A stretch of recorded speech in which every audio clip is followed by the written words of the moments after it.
Now the serpent was more crafty than any beast of the field that the Lord God had made.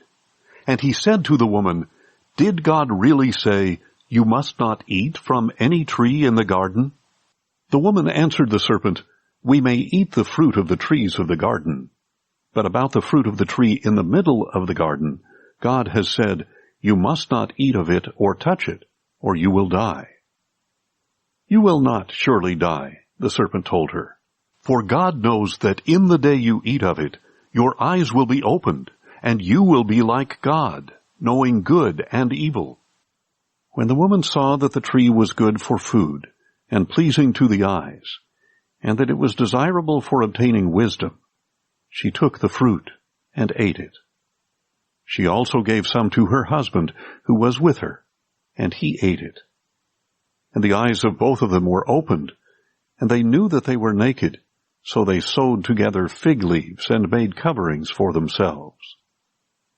Then the man and his wife heard the voice of the Lord God walking in the garden in the breeze of the day, and they hid themselves from the presence of the Lord God among the trees of the garden. But the Lord God called out to the man, "Where are you?"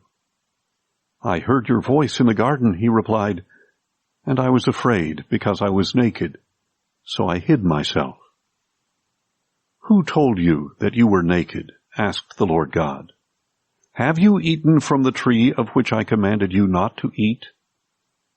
And the man answered, "The woman whom you gave me, she gave me fruit from the tree, and I ate it." Then the Lord God said to the woman, "What is this you have done?" "The serpent deceived me," she replied, "and I ate."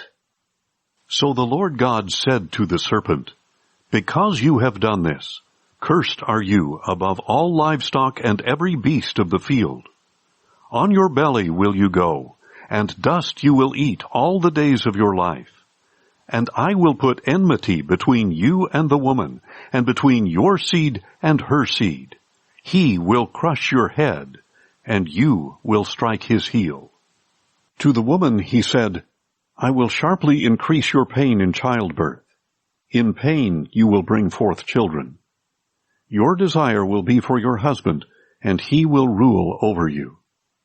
And to Adam he said, "Because you have listened to the voice of your wife, and have eaten from the tree of which I commanded you not to eat, cursed is the ground because of you. Through toil you will eat of it all the days of your life. Both thorns and thistles it will yield for you, and you will eat the plants of the field. By the sweat of your brow you will eat your bread, until you return to the ground, because out of it you were taken.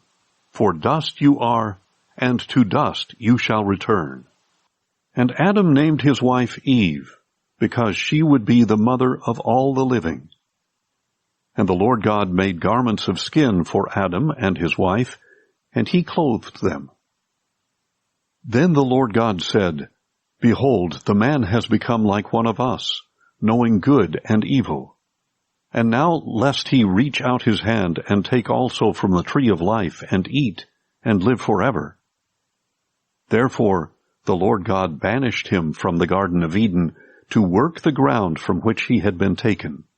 So he drove out the man and stationed cherubim on the east side of the Garden of Eden, along with a whirling sword of flame to guard the way to the tree of life.